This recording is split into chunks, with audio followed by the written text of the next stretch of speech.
Hello मित्रांनो, स्वागत आहे आपलं पुन्हा एकदा एमपीएससी लायब्ररी या आपल्या युट्यूब चॅनलमध्ये. एमपीएससी राज्यसेवा पूर्व परीक्षा 2026 चा पेपर आज पार पडला आणि एक गोष्ट निश्चितपणे सांगता येईल की यंदाचा पेपर अनेकांच्या अपेक्षेपेक्षा अधिकच आव्हानात्मक होता. विशेषतः चालू घडामोडींच्या प्रश्नांमध्ये आयोगाने तथ्यांबरोबरच त्यामागील संकल्पना, पार्श्वभूमी आणि परस्पर संबंध तपासण्याचा प्रयत्न केलेला होता. मात्र या पेपरचे विश्लेषण करताना एक अतिशय महत्त्वाची गोष्ट समोर येते, ती म्हणजे एमपीएससी लायब्ररीच्या टेलिग्राम चॅनल आणि युट्यूब चॅनलवर आपण वर्षभर ज्या कोणत्याही चालू घडामोडी, पीआयबी, सरकारी योजना, आंतरराष्ट्रीय घडामोडी, पर्यावरण, विज्ञान तंत्रज्ञान आणि व्यक्तिविशेष यांचा अभ्यास केलेला होता, त्यापैकी बहुतांश प्रश्न हे थेट किंवा अप्रत्यक्षपणे कव्हर झालेले दिसत होते.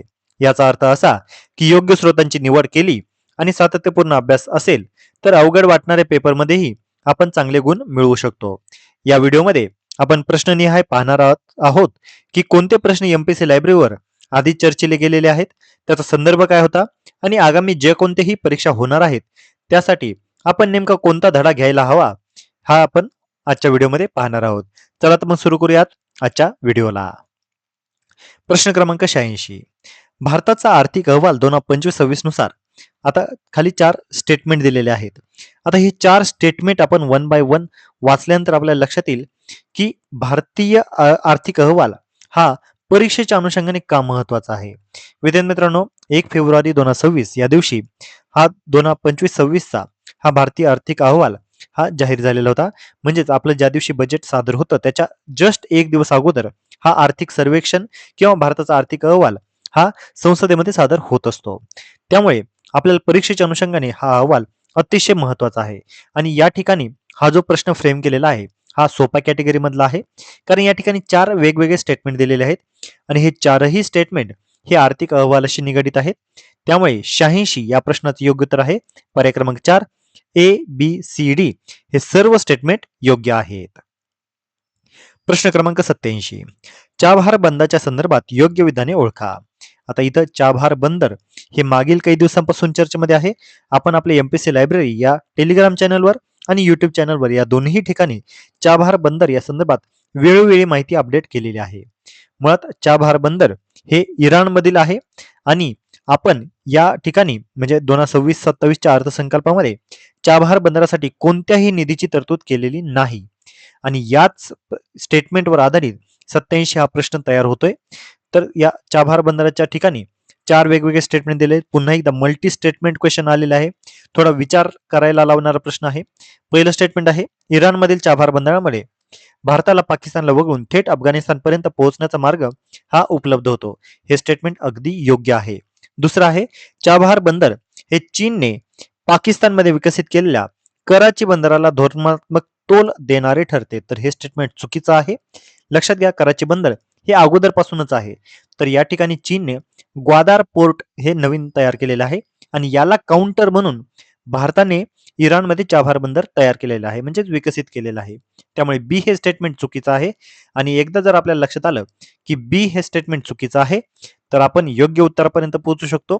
त्यामुळे या 87 या प्रश्नाचं कन्फर्म उत्तर आहे प्रश्न क्रमांक या पर्याय क्रमांक 3 ए सी डी. म्हणजे या ठिकाणी 2 हायलाइट दिसत आहेत, परंतु 87 या प्रश्नाचं योग्य उत्तर आहे पर्याय क्रमांक 3 ए सी डी. बी हे स्टेटमेंट कन्फर्म चुकीचं आहे. त्याच्यामुळे लक्षात घ्या 87 प्रश्नाचं उत्तर पर्याय क्रमांक 3. प्रश्न क्रमांक 88. खालीलपैकी कोण चिलीचे 38वे राष्ट्राध्यक्ष बनलेले आहेत. तर याचे योग्य उत्तर आहे पर्याय क्रमांक 3 जोस अँटोनियो कास्ट रिस्ट. विद्यार्थी मित्रांनो, परीक्षेमध्ये प्रश्न टॅकल करताना आपण जो एक पर्याय असा एक ऑड आपल्याला दिसत असतो आणि शक्यतो तेच मेजरली आन्सर असतं आणि या ठिकाणी त्यांच्या नावावरून पण आपल्याला वाटू शकतं की हे साऊथ अमेरिकेकडील असतील. आपल्याला एवढं जरी माहिती असेल की चिली हे जे काही राष्ट्र आहे हे दक्षिण अमेरिकेमध्ये आहे, साऊथ अमेरिकेमध्ये आहे. त्यांच्यावरून आपण या उत्तरापर्यंत जाऊ शकतो. प्रश्न क्रमांक 89. श्री सुरेश कलमाडी यांनी कोणत्या काळामध्ये आशियाई ॲथलेटिक्स संघटनेचे अध्यक्षपद भूषवलेले होते. विद्यार्थी मित्रांनो, जानेवारी या महिन्यामध्ये आपल्याला माहितीच आहे सुरेश कलमाडी यांचं निधन झालेलं होतं आणि त्यांच्या रिलेटेड आपण डिटेलमध्ये संपूर्ण म्हणजे त्यांची जी काही कारकीर्द आहे ही आपण आपल्या टेलिग्राम चॅनलवर पोस्ट केली होती आणि याच पोस्टमधील सगळ्यात शेवटचं जे वाक्य आहे ते आहे 2000 ते 2013 पर्यंत त्यांनी आशियाई ॲथलेटिक्स संघटनेचे अध्यक्ष म्हणून त्यांनी काम केलेले आहे. तर 89 या प्रश्नाचं योग्य उत्तर आहे पर्याय क्रमांक 4. प्रश्न क्रमांक 90. खालीलपैकी कोणते विधान हे बरोबर आहे? आता या ठिकाणी NIRF म्हणजे ही जी काही रँकिंग आहे याविषयी आपल्याला काही स्टेटमेंट दिलेले आहेत. आपल्याला या प्रश्न जरी आपल्याला मोठा दिसत असला तरी त्यातील आपल्याला एकच फॅक्ट आपल्याला माहिती असणं आवश्यक आहे. ते म्हणजे NIRF ही रँकिंग 2015 पासून सुरुवात आहे. तर या ठिकाणी जे बी स्टेटमेंट आहे ते काय देते? राष्ट्रीय संस्थात्मक क्रमवारी आराखडा NIRF ची सुरुवात ही 2020 साली करण्यात आली. तर हे स्टेटमेंट चुकीचं आहे. बी जर एकदा स्टेटमेंट आपल्याला लक्षात आलं की चुकीचं आहे तर आपल्याला बाकी तर 3 कोणते तरी न्यायचेच होते. त्याच्यामुळे बी स्टेटमेंट चुकीचं आहे. तर A, C, D हे विधानं हे तीनही स्टेटमेंट हे बरोबर आहेत. त्यामुळे या प्रश्नाचे योग्य उत्तर आहे पर्याय क्रमांक 4. प्रश्न क्रमांक 91. भारतातील अभिजात भाषांचा आणि त्यांना मिळालेल्या मान्यतेनुसार योग्य क्रम लावा. विद्यार्थी मित्रांनो, मागील काही दिवसांमध्ये अभिजात भाषा आणि त्यांचा दर्जा हे अतिशय चर्चेमध्ये असलेली न्यूज आहे आणि याचं कारण म्हणजे मराठी भाषेला अभिजात भाषेचा दर्जा मिळालेला आहे. तर आता यासोबतच आपल्याला मागील ज्या अभिजात भाषेचा दर्जा आहे त्या माहिती असणं आवश्यक आहे.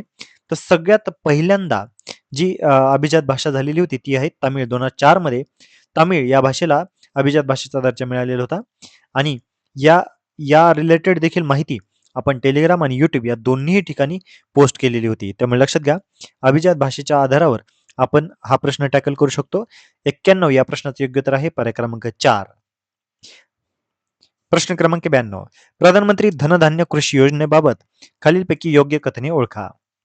तर लक्षात घ्या, प्रधानमंत्री धनधान्य कृषी योजना ही देखील मागील काही दिवसांमध्ये चर्चेमध्ये होती आणि या ठिकाणी यावरच आधारित 3 स्टेटमेंट दिलेले आहेत आणि हे तीनही स्टेटमेंट योग्य आहेत. या प्रश्नाचं योग्य उत्तर आहे पर्याय क्रमांक 4. पुन्हा एकदा टेलिग्रामवर आपण ही पोस्ट आपण पाहिलेली आहे आणि युट्यूबमध्ये देखील हे आपण पॉइंट कव्हर केलेला होता. प्रश्न क्रमांक 93. खालीलपैकी कोणते विधाने योग्य आहेत?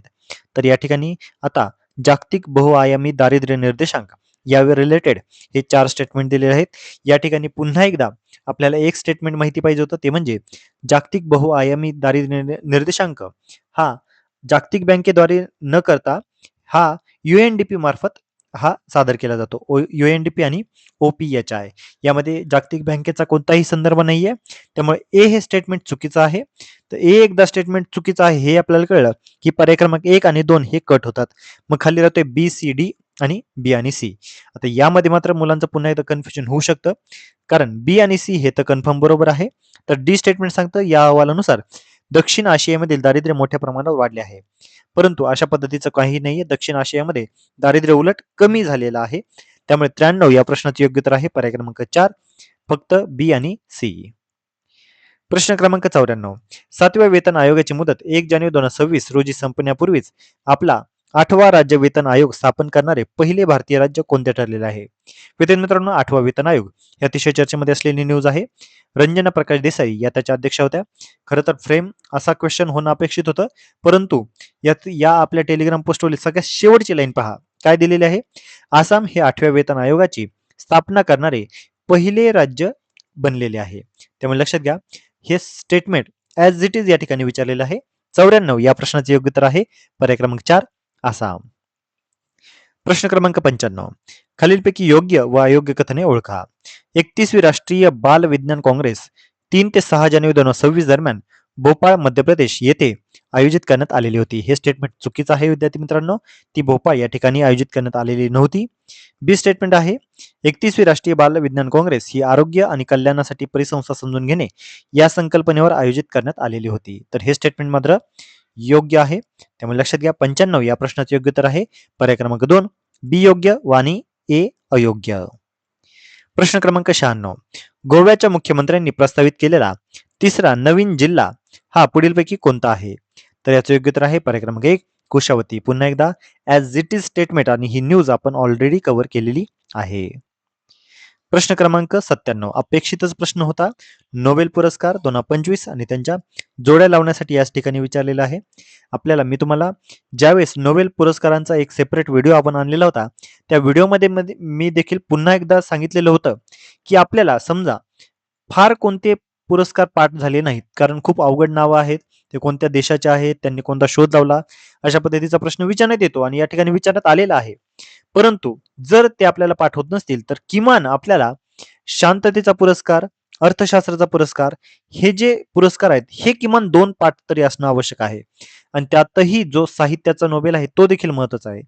तर जे एक दिले जातात म्हणजे नोबेल पुरस्कार वैयक्तिकरित्या दिला जातो आणि शक्यतो मेडिसिन, फिजिक्स, केमिस्ट्री यांतील जे पुरस्कार आहेत हे विभागून दिले जातात म्हणजे 3-3 जणांना दिले जातात. तर एकट्याला जो पुरस्कार दिला जातो हा पुरस्कार परीक्षेमध्ये हमखास विचारला जातोच. आणि या ठिकाणी आपल्याला दिसताना जरी खूप सारं दिसत असलं तरी आपल्याला एकच पुरस्कार या ठिकाणी माहिती असणं अपेक्षित होतं. तो म्हणजे शांततेचा नोबेल पुरस्कार. शांततेचा नोबेल पुरस्कार हा व्हेनेझुएलाच्या लोकांसाठी लोकशाही हक्कांचा प्रचार करणाऱ्या मारिया कोरिना मचाडो यांना मिळालेला होता. आणि एवढं जरी आपल्याला माहित असेल तर 97व्या प्रश्नाचे आपण योग्य उत्तरापर्यंत पोहोचू शकतो. 97व्या प्रश्नाचे योग्य उत्तर आहे पर्याय क्रमांक 2. प्रश्न क्रमांक 98. नवी दिल्ली येथे आयोजित केलेल्या world para athletics grand prix 2026 मध्ये भारताने किती सुवर्ण, रौप्य आणि कांस्य पदके जिंकलेली आहेत? तर विद्यार्थी मित्रांनो हा प्रश्न मात्र अवघड होता. एवढं पाठ करून जाणं ऍक्च्युली अपेक्षित नसतं. परंतु एक रॅन्डम फॅक्ट म्हणून जर आपल्याला कुठेतरी बॅक मेमरीमध्ये हे वाचण्यात आलेलं असेल तरच हा आपल्याला प्रश्न सुटू शकतो. ही देखील आपण पोस्ट 13 मार्च या दिवशी केलेली होती जागतिक पॅरा ॲथलेटिक्स ग्रँड प्रिक्स 2026 आणि ही दिल्लीमध्ये झालेली होती. त्यामुळे आपल्याला ही माहिती असणं अपेक्षित होतं. तर 98 या प्रश्नाचं योग्य उत्तर आहे पर्याय क्रमांक 2. सुवर्ण 75, रौप्य 69 आणि कांस्य 64. प्रश्न क्रमांक 99.